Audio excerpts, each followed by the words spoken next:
ప్రపంచంలోనే ప్రసిద్ధిగాంచిన కలియుగ దైవం వెంకటేశ్వర స్వామి లడ్డూ ప్రసాదాన్ని అపవిత్రం చేసిన వారిపై కఠిన చర్యలు తీసుకోవాలని పద్మశాలి కాలనీ వెల్ఫేర్ సొసైటీ ప్రధాన కార్యదర్శి ఆర్ ఆంజనేయులు డిమాండ్ చేశారు.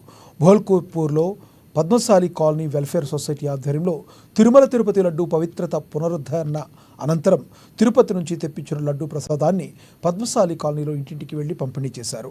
ఈ సందర్భంగా వెంకటేశ్వర స్వామి విగ్రహంతో పాటు లడ్డూ ప్రసాదాన్ని ఊరేగిస్తూ ఇంటింటికి వెళ్లి ప్రసాదాన్ని పంపిణీ చేశారు.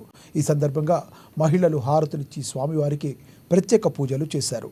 అనంతరం ఆర్ ఆంజనేయులు మాట్లాడుతూ తిరుపతి లడ్డూ అపవిత్రం కావడం పట్ల హిందువుల మనోవేదనకు గురయ్యారని పేర్కొన్నారు.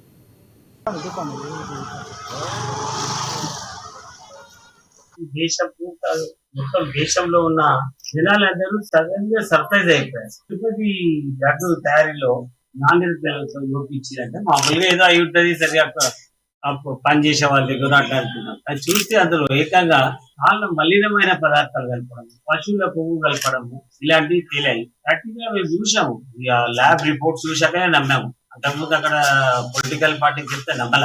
ఇంత అధ్వానమైన పరిస్థితుల్లో ఉన్న ఈ రాజకీయ పార్టీలు అనేది చాలా హారబుల్ కండిషన్.